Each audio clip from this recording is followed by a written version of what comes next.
this. Did I give it to you?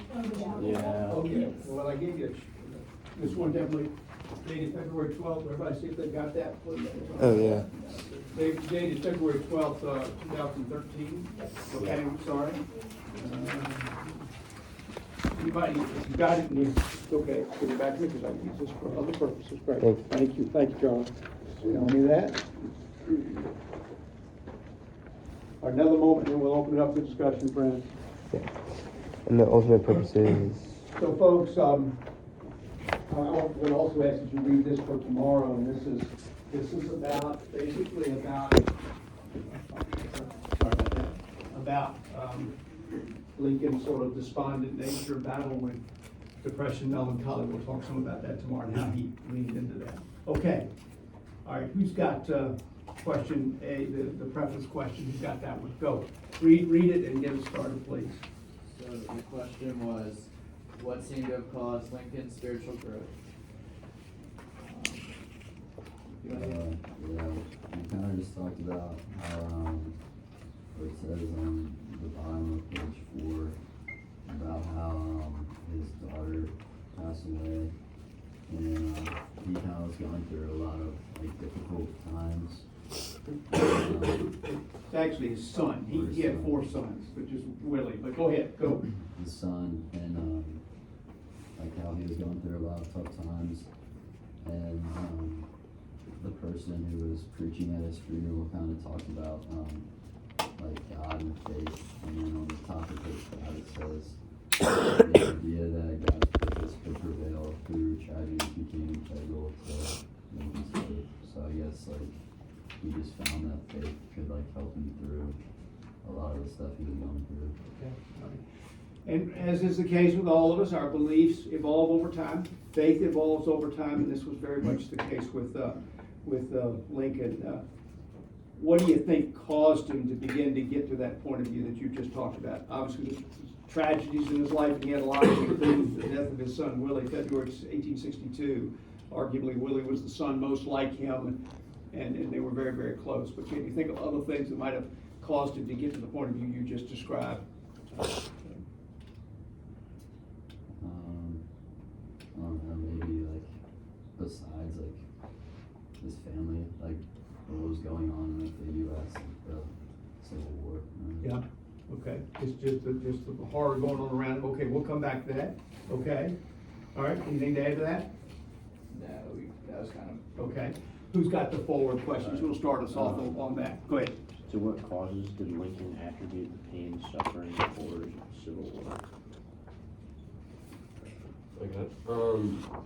We found that Lincoln kind of thought that the whole issue of the Civil War was God punishing the United States for the sin of slavery. If you look on page 11, pretty much the bottom, start of that last paragraph, it says Lincoln surmised that the Civil War was a part of God's wrath for our nation's sins and slavery. He wrote that when he was kind of like, he was feeling pretty grim about the outcome of the war. Like, he kind of thought they were going to lose it because he was at the time when the Union kept losing. So that kind of shows, his attitude about the war when he thought it might have been wrapping up. And for the ultimate purposes of the war, he believed it was really just to preserve the Union, because he believed he needed to do this first in order to change anything else. On page 13 it says he fully realized that without preserving the Union, that there was no hope to abolish the widespread evils inherent in slavery to prevent them from spreading. Okay. All right. So Lincoln judged the Union as sacred. Okay. It's sort of holy. Part of it was and we'll talk about this later, he was opposed morally to slavery, but didn't think he had the authority to end it where it already existed. He said that for a long time, but he thought there was no way slavery would ultimately go away without the Union staying whole, North and South. Why else do you think he believed in this and had this sort of sacred, almost reverent attachment to the Union? Think a little bit about his background. Any thoughts on this? Charlie, got your hand up? No. Okay. Any thoughts? Any guesses? Guesses are fine, because you haven't gotten that deep into this yet. Why do you think he had this? He just viewed the union of these United States as almost sacred. Why was he just determined to preserve it? Why? Why do you think? What do you know about Lincoln's story? What kind of background did he come from? He was born as like a farmer. Yeah. And then he like taught himself Yeah. most of his Okay. education and. Pretty, yeah, Well, maybe he thought like the union was the thing that like gave him purpose. Yeah. And like something. okay, yeah, okay, well said. You know, he came from really modest circumstances, right? And only went to school a few months here, a few months there, the equivalent of the 1 year we might have spent, each of us in kindergarten, okay? Parents moved a lot, there weren't a lot of resources, et cetera. And ultimately, what does he ultimately do with himself? What's his sort of career path? What do you know about that? What's his career path? So you Senate for like Kansas and stuff? Okay, all right, that Kansas Nebraska Act, we'll come to that. So he, you know, when he gets to be 21, by the way, up until you're 21, the law in Illinois where he lived at that point was any money he made, he had to turn over to his father, okay? All right, so he was determined to make a way for himself. He had lots of odd jobs, surveyor. He was the postmaster in New Salem, Illinois. Ultimately, with help from, but they basically teaches himself the law, then go to law school, teaches himself the law, then becomes a pretty successful lawyer. And at the height of his career, he's making about $5,000 a year, which is a whole lot of money back then, okay? All right, highly respected lawyer. And so he was grateful that he lived in a country where he could have that kind of opportunity. And yes, he made a lot of things happen for himself, to be sure, but he also had mentors and helpers and supporters along the way. So that he believed that the Union was the source of a whole lot of opportunity. Yes, it was the only way to destroy slavery, ultimately, to your point, but he also believed that the opportunity there was so critically important. Okay, let's come over here in these first pages, 17 to 22. Let me just look at one thing here.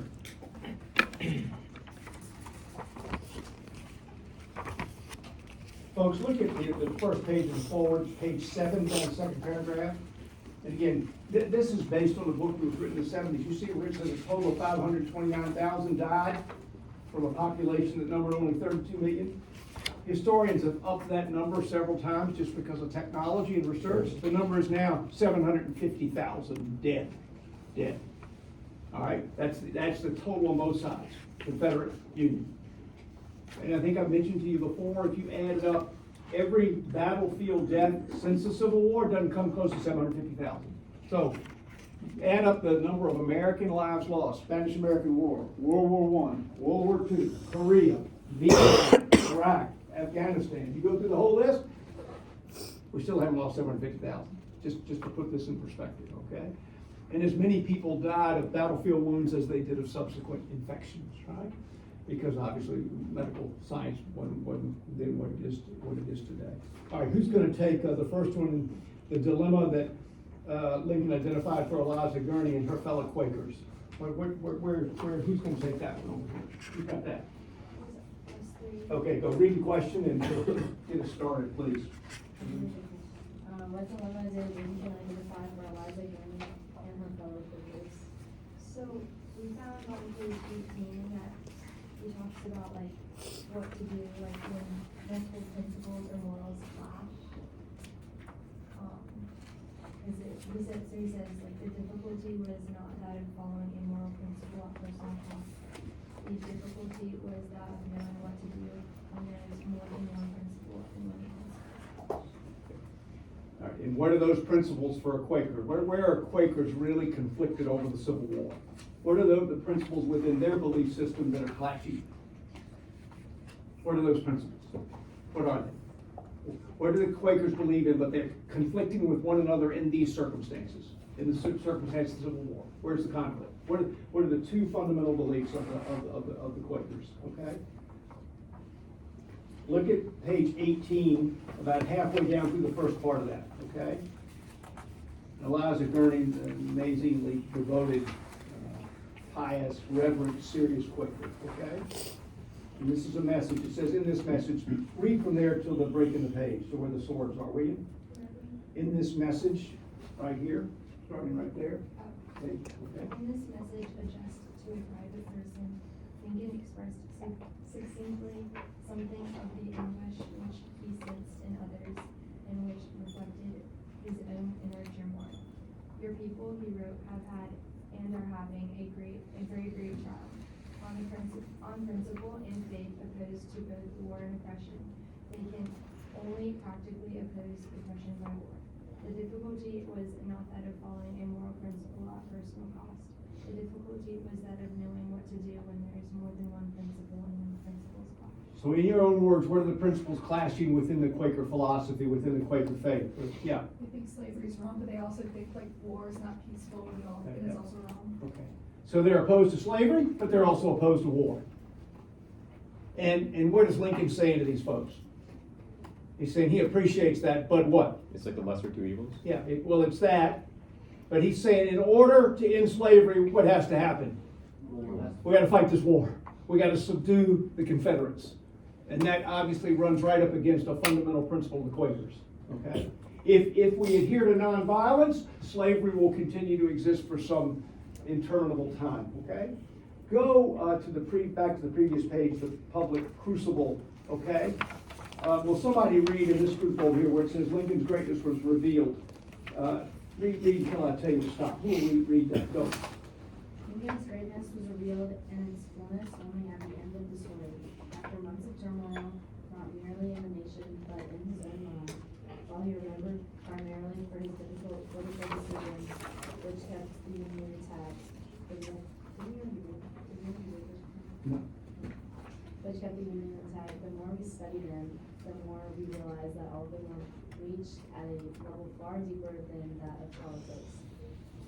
Underlying all particular decisions was a moral revulsion against human slavery, a missing sense of the importance of union, and an abiding conviction that the divine order should be ascertained and followed. Okay, we'll stop right there. Okay. All right.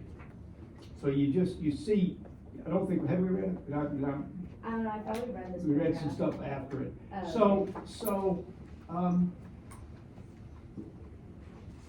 And Lincoln's an unusual leader, complicated person, and there's so much going on with him, okay?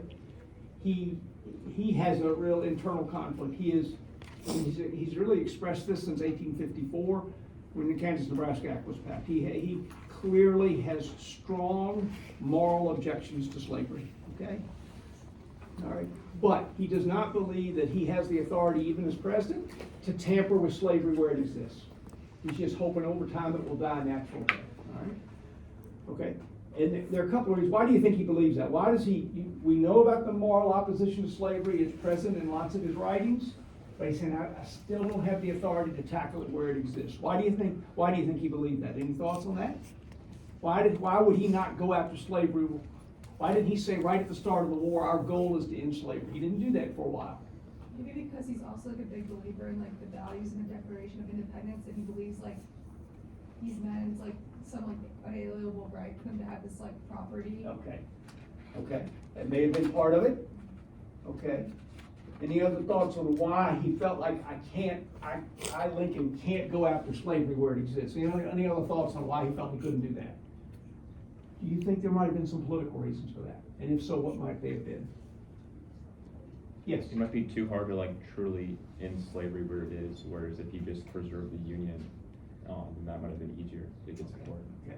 It's easier to pull off politically. Any other thoughts on why the possible political motivation behind this sort of, arguably kind of paradoxical view? Slavery is wrong morally, but I can't and shouldn't tackle it where it exists.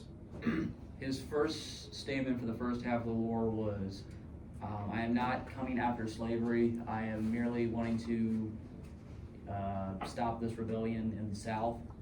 And then after Gettysburg Address, there's this transition from the war is about preserving the Union to this war is also about destroying the evil that is slavery. And there's some conflict when it switches over to that second part, even in the Okay, all right, well said. Folks, in the North, okay, and remember, and we'll come up to this later, he's a minority president, meaning he only got 39.9% of the popular vote, but he carried the electoral college, right? So he doesn't have this huge mandate. And do you think there's a fair amount of racial prejudice in the North? Oh yeah. So there are a lot of Northerners in 1861. They were willing to fight a war to preserve the Union. They weren't necessarily at that point willing to fight a war for the purpose of emancipating the slaves. Now, that perspective changes, we'll talk about that, okay?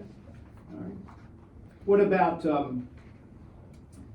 question B? Who's got that? I think the fourth in back there. Why don't you read that and tackle that? Look at page 20, this meditation on the divine will. Why do you think Lincoln said what he did in meditation on the divine will? Will somebody read that on page 20? And folks, look at this carefully. This is a really important document. He did not write this for public consumption.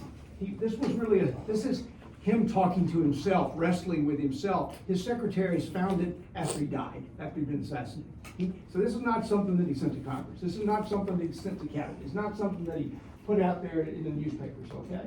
But who will read that? And follow along carefully, folks, because there's a lot of subtlety to this part of the thing. Who will read this before you? Will you talk about, Carly, would you read that, please? Just like, Where it says the will of God prevails. Thanks. the will of God prevails. In great contest, each party attempts to act in accordance with the will of God. Both may be, and one must be wrong. God cannot be for and against the same thing at the same time. In the present civil war, it is quite possible that God's purpose is something different from the purpose of either party.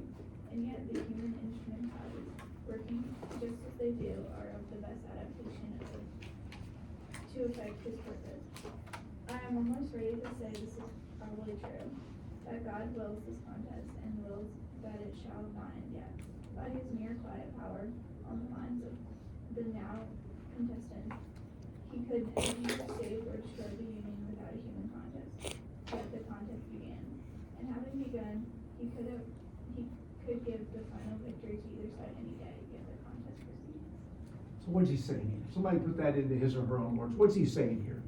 And again, we don't know exactly when this was written. We think it's written after the Second Battle of Bull Run, Manassas, which again is another defeat for the a big defeat. Remember, here in the Eastern Theater, the Confederates are just beating the dickens out of Union. All the battles, Confederate victory after Confederate victory. Out in the West, the Union is doing better. The West, back in then, considered, Tennessee, for example, Tennessee, Kentucky. All right. So this is after yet another Union loss, and he is just beside himself. So read where it says, Carly, keep reading where it says the document's undated. Keep reading there for a bit till I tell you to stop. Then I want to hear in your words what you think he's saying here. Why is he saying it, and what is he saying? Keep going, Carly, if you will, please, ma'am. The document is undated, but appears to have been written in September 1862 after the deep disappointment of the Second Battle of Bull Run. It provides one of the best exhibitions of the theology of the English. Attorney General Bates reported that in early September 1862, Lincoln seemed run by the theorist English. The president, for some reason, left the meditation on his desk, where John Hay found it and copied it. As Carl Sandburg had said, the sad man was musing on the role of providence in the dust of events. So here he is, this president, with all these responsibilities. He's just thinking out loud and putting it in writing on, kind of where he thinks God may or may not be in all of this. Keep reading, please, Carly. Yeah, sure. The spiritual level of the meditation of 1862 is radically different from anything exhibited in the writings of the prior years. Indeed, it has been possible by return to early statements independent of later developments to represent Lincoln as an unbeliever. But by recognizing growth, we can save Lincoln from both his uncritical admirers and his uncritical detractors. There were a few hints of theological depth in it, even in years before the crucial autumn of 1862, but they're the exception rather than the rule. Okay, thank you. So as a young adult, actually, Lincoln wrote something that was sort of heretical. I mean, it was very anti-faith, all right?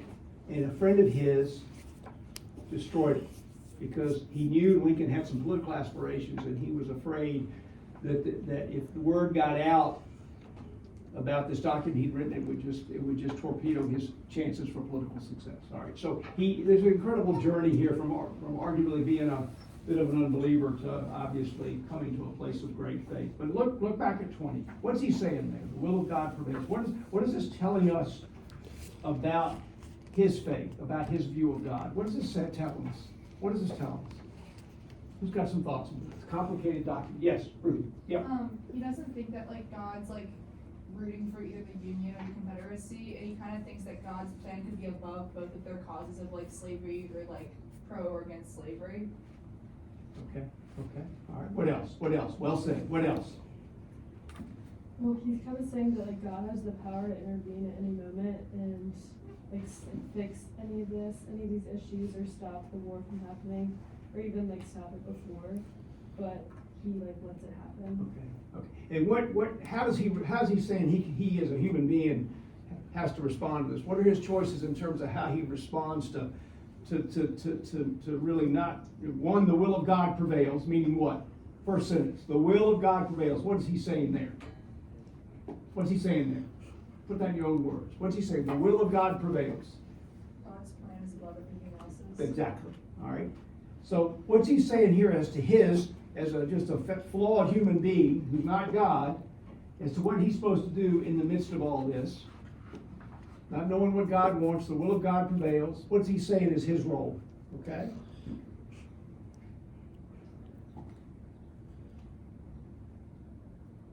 And yet the human instrumentalities, meaning Lincoln and other humans, working just as they do, are of the best adaptation to effect his purpose. Ultimately, we have to carry out of his purpose, even if what?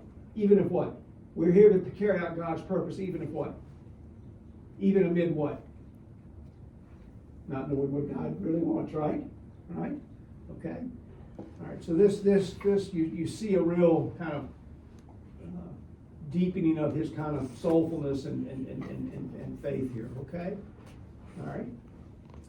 What about, what's most significant about what he said on February 11th and on February 21st, okay? Who's got that? This is question C for today's reading. Who will tackle that one? Tackle that one, just to initially give us a sense of that. While you're thinking about that, this chapel talk, dated February 12, 2013, just pull that out because I talked a little bit about this February 11th speech that I'm going to talk about in a moment. So these readings from Job, Psalm, and Mark, okay? Does anybody know the story of Job in the Old Testament? Anybody know that? What's the story of Job? Anybody know that story? So Job is a God-fearing character, lives a good life, faithful to God, and in the story of Job, God throws a whole lot of challenges at him, arguably tests his faith, right? In other words, God's trying to see if things really get going tough, will Job continue to keep his faith, all right? And Lincoln read Job a lot because he felt sort of what's similar to Job, trying to live a good life, trying to do the right things, and I've got the horror of the Civil War I'm dealing with. The Psalms, he read the Psalms a lot. He felt that there was something always in the Psalms. And then Mark, last line, if a house is divided against itself, that house will not be able to stand. Make a note next to that in June 1858, make a note next to that, Mark, Lincoln, as he was declaring his candidacy for the Senate, this is against Stephen Douglas and the famous Lincoln-Douglas debates, he quotes that directly, a house divided against itself cannot stand. He basically says that I don't think long-term the Union can survive half slave and half free. It's going to have to become one or the other. It's a very controversial speech, all right?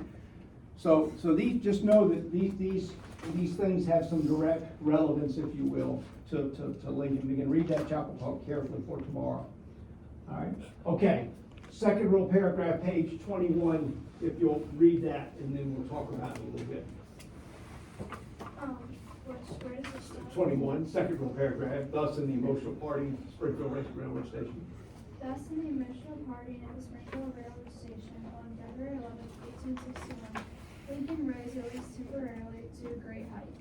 I now weep, he said, not knowing when or whether ever I may return with a task before me greater than what rested upon Washington. Without the assistance of that divine being, whoever attended him, I cannot succeed. With that assistance, I cannot fail. Trusting in him, who can go with me, and remain with you, and be everywhere for good, let us confidently hope that all will yet be well. To his care, commending you, as I hope in your prayers you will commend me, I bid you an affectionate farewell. Okay, just a little backstory, okay? So he's getting on the train, he's gonna take a very circuitous route ultimately to Washington, where he's inaugurated March 4th, okay? He shows up, remember, by this time, he had spent really almost his entire life in Springfield. He'd been there almost 25 years, okay, as a lawyer, highly respected, etc. He goes to the train station, everybody knows that he's gonna be there, and there are like 1,000 people there. He doesn't really want to say anything. He doesn't say much at all during this period. He's so afraid he will say something that will throw gasoline on the secession crisis. Because remember, between the time he's elected in November and the time he's going to be inaugurated, 7 southern states have seceded. Nothing like this had ever happened in our history, starting with South Carolina. All right? So he's very careful. He says very little, he writes very little. But when he sees his 1,000 fellow townspeople there, he feels like he needs to say something. So he says this. This is from memory, okay? And when he says at the end, I hope you'll keep me in your prayers, they say, we will. I talk about this a little bit more in the chapel talk. He is welling up with tears. He's a deeply, emotional person in many ways, okay? All right. Then read the next paragraph, and this gets into another speech 10 days after this one, and then we'll talk about what that means.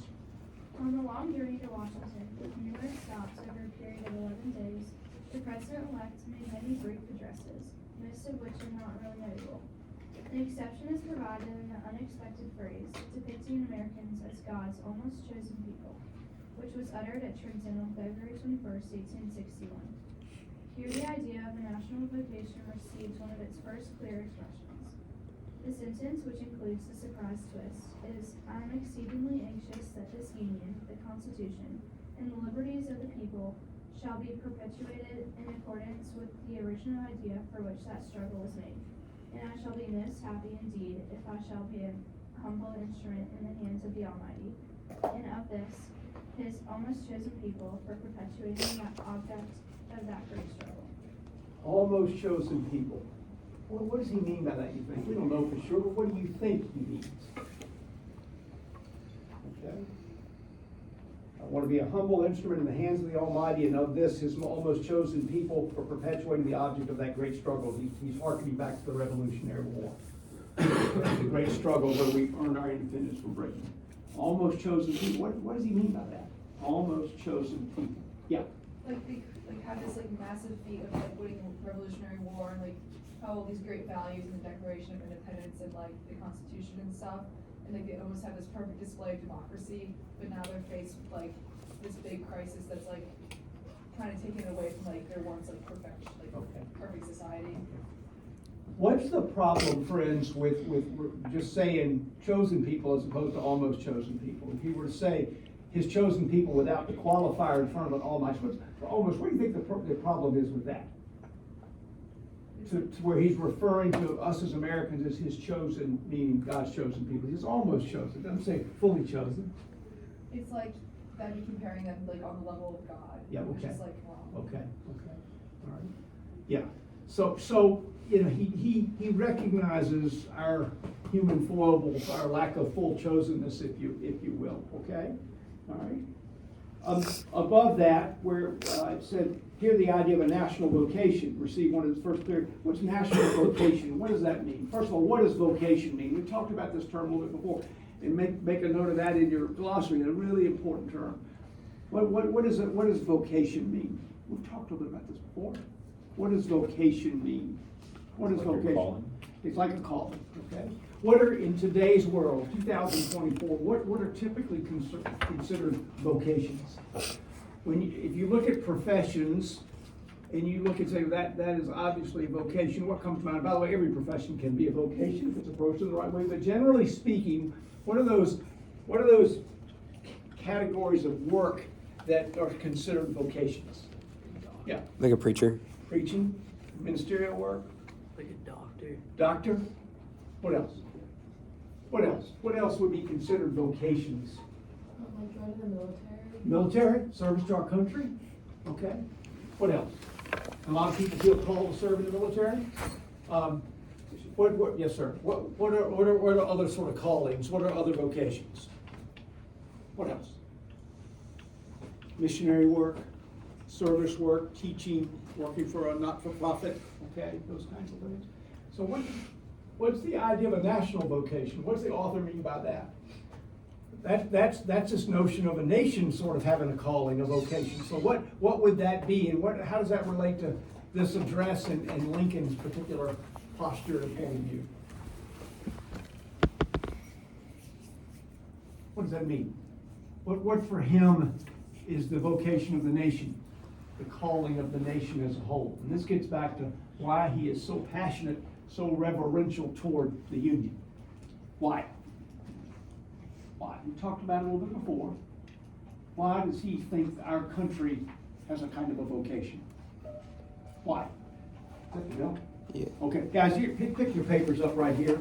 But think about this question of national vocation. Please get the section of this read and the February 12th. The Cale Cam episode 2.